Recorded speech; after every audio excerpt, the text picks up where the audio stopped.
Ever felt that sting of high gas fees on Ethereum? One minute you're about to mint a cool NFT. The next, you're staring at a transaction fee that costs more than the art itself. It's been a huge pain point for years. But what if I told you that the days of outrageous gas fees are finally numbered? No, this isn't a dream. Big changes are happening right now, especially on Ethereum's Layer 2 networks, and fees are dropping like a rock. In fact, we're talking pennies, sometimes even fractions of a penny. So, what's the magic behind this? And more importantly, what does it mean for you and the future of crypto? Stick around, because we're diving deep into the tech that's making Ethereum accessible for everyone again. First, let's do a quick refresher. What are Layer 2 South, or L2S? Imagine Ethereum is a super busy highway, the Manet or Layer 1. During rush hour, it gets totally gridlocked, and the tolls, or gas fees, skyrocket. It's slow and expensive. Layer 2 South are like express lanes or high-speed trains built alongside this main highway. They take a bunch of transactions, process them off the main chain at lightning speed and for a fraction of the cost, and then just post a summary of those transactions back to the main Ethereum highway.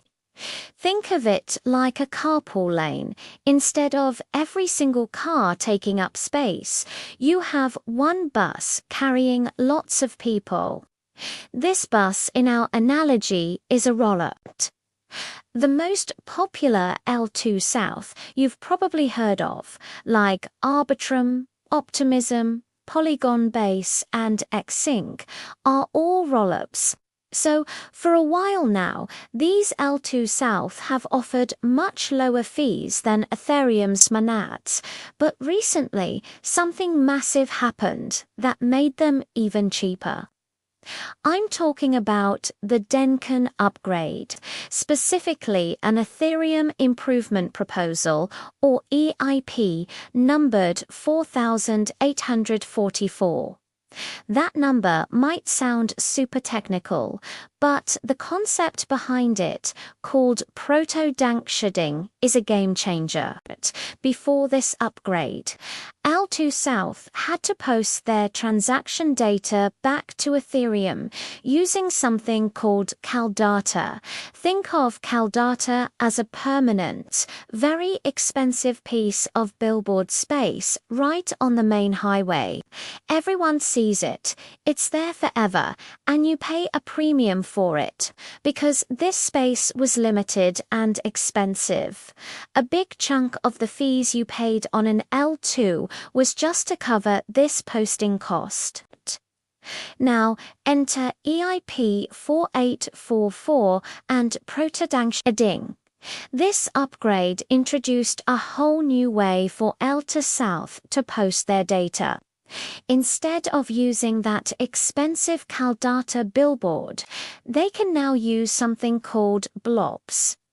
Imagine blobs as temporary, super cheap, dedicated data storage spaces attached to the side of the highway. It's like having a special, separate lane just for data buses.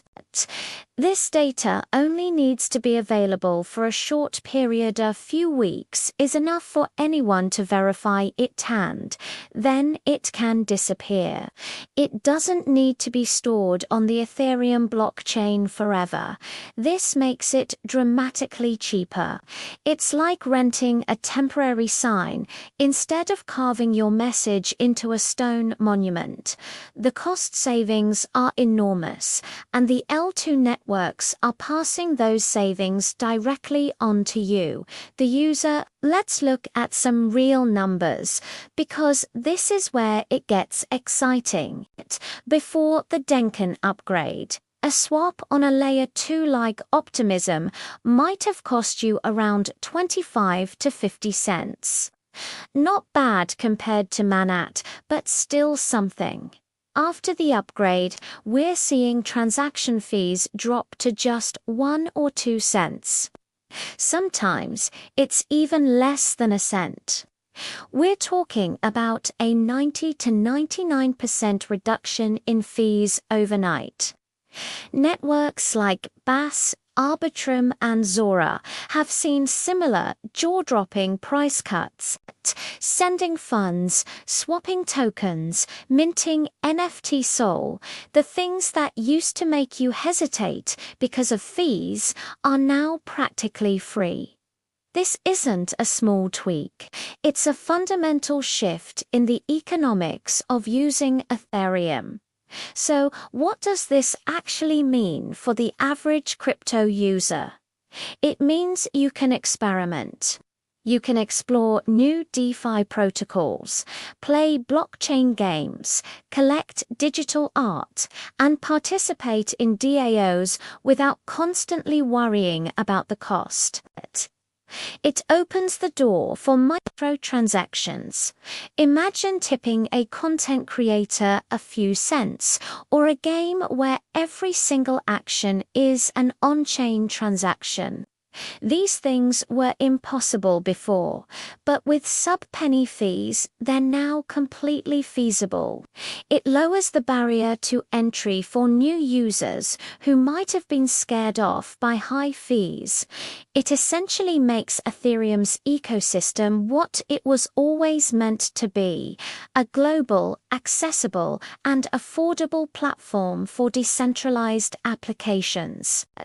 And this isn't even the final form. Proto-danksharding, as the proto suggests, is just the first step.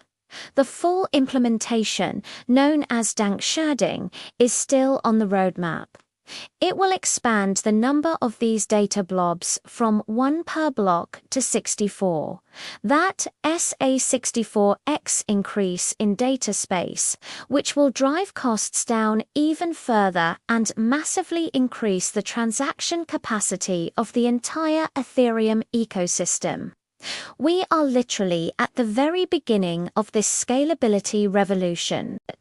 The fees are low now, but they're going to get even lower. This sets the stage for a new wave of innovation on Ethereum. Developers can now build applications that were simply not economically viable before. Think about the implications beyond just DeFi and NFTs. What about decentralized social media, where every post and like is an on-chain transaction? Or supply chain management systems tracking millions of items in real time, or even on-chain identity systems? All of these require a massive number of low-cost transactions, and with the Denken upgrade and the future of sharding, that's exactly what we're getting. We're removing from an Ethereum that felt like a luxury good to an Ethereum that feels like a public utility, something anyone can use, anytime, without breaking the bank. Of course, it's important to remember that this is all still very new technology. The space is evolving rapidly. We're also seeing the rise of different types of L2. We've talked a lot about optimistic rollups, like Arbitrum and Optimism, but there are also Z-carolups like Zexync and Strnit. So, the next time you hear someone complain about Ethereum's high gas fees, you can tell them the full story. Yes, Layer 1 can still be expensive for now, but the real action, the real growth, and the real affordability are happening on Layer 2. The Denken upgrade wasn't just another boring technical update. It was the starting gun for a new era of Ethereum scalability. It's the moment the floodgates opened, allowing a torrent of new users and applications to pour into the ecosystem. The dream of a decentralized internet for everyone is becoming a reality, one cheap transaction at a time. It's an incredibly exciting time to be involved in this space, and we're just getting started. So what should you do if you're still primarily using the Ethereum or not? It's time to explore the Layer 2 South, move some funds over using a bridge, and experience it for yourself. Try a swap on Uniswap via Arbitrum, or mint an NFT on Zora. You'll be amazed at how fast and cheap it is. The user experience is finally catching up to the vision. The future is multi-chain, but it's anchored to Ethereum's security, and thanks to Layer 2 South and upgrades like Denken, it's also affordable. Thanks for watching. If you found this explanation helpful, be sure to hit that like button and subscribe for more deep dives into the world of crypto. Let me know in the comments which Layer 2 is your favorite and what you think about these new super low fees. See you in the next one.